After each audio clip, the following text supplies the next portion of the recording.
Oh, it's Stacey Holt from Real Estate Excellence. Thank you for joining me. This short video is for wonderful Queensland licensees, property agents, and of course, wonderful property managers.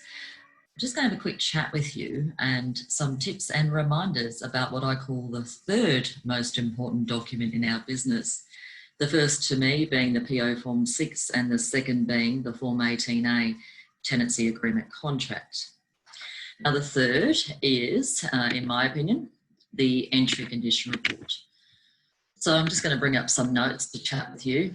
I'm referring to the PME Manual folder, Chapter 6, and referring to paragraph 6.4. Now we know that the RTA Act sets out the obligations of completing the Form 1A in Section 65 of the Act, and of course Standard Term 5 of the 18A contract. Now, the tenant has 3 clear calendar days, midnight to midnight timeframes, to make any comment, sign and return the report. The agency must sign the report before giving it to the tenant and, of course, refer to the law, which is proceed in Standard Term 5 or Section 65, which PME system members, of course, I've got in the PME system chapter here as referenced, or contact us as part of membership. Now, important thing, of course, is tenants should never, ever be asked to sign the entry condition report when they receive it upon taking possession. Now, this is a number of reasons, but mainly due to the fact that they've got 3 days by law, 3 clear days, calendar days. And requesting the tenants to sign prior to their legal right of 3 days may be a form of contracting outside the Act, and it's not best practice, could also be unconscionable.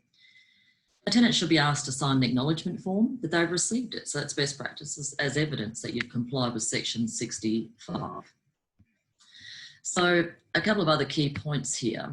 I'm just scrolling down this paragraph of the PME Chapter 6.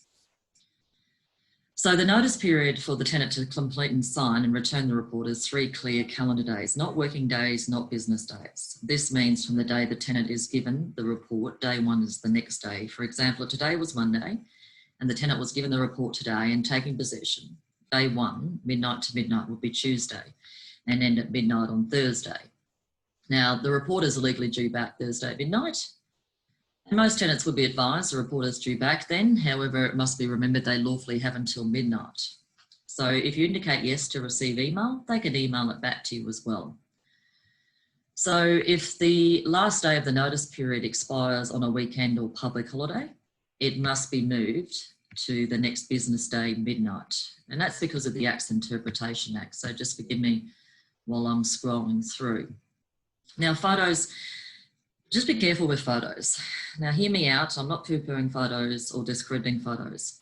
But for, sake of natural justice, if you're going to rely on photos and take copious amounts, the tenants must be given a copy of the photos and agree and sign off as part of the report.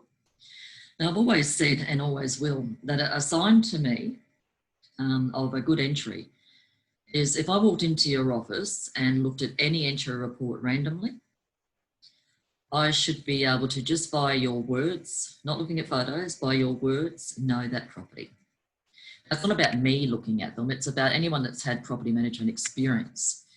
And basically looking at your words such as cream walls, 2 marks, estimated length, 5 centimetres in length to the left of the door, blue rubber back curtains, floor length, grey, black weather marks at black, blue oyster light coverings, grey fleck carpet, good condition, 1 stain, red in the colour, estimated 50 centimetres in size. So photos should complement the written words and to illustrate damage or illustrate something, not make up the report. So basically, forgive me while that screen just did that, the words are king, queen, and basically the photos complement anything to highlight what you need, okay? So, PME system members, folder Chapter 6, there's information there if the tenant does not return the report, providing the lessor with the report, best practice further procedures in the report, tenant identifying maintenance, report not agreed upon, and more. Or email us as part of membership support services, and of course self-training, staff training, development. The world's your oyster, 39 chapters of the PME system, and if you're not a member of Real Estate Excellence, love your business and love the opportunity to present without obligation the services, benefits and the investment costs to you. So the entry condition report, the third most important document in our business. The sign of it is a fellow property manager, me or you, me being former now, being able to look at the written words and know that property, who understands property management and property and so to speak. So the colour of the walls, types of marks, how long, where are they, how far, what colour are the stains on the carpet, whatever they may be. And the photo complement it. And if you're going to use lots of photos, just make sure for natural justice that the tenant is given them and they form part of the report and they're signed and agreed upon as part of the day they take possession. We must sign it. You never ask them to sign it. Get them to sign a best practice document to say, hey, yep. And that way you've got evidence of compliance should there be allegations that you didn't comply. realestateexcellence.com.au. Members, you know where we are. Thanks for joining me. This is Stacey Holt from Real Estate Excellence, and bye for now.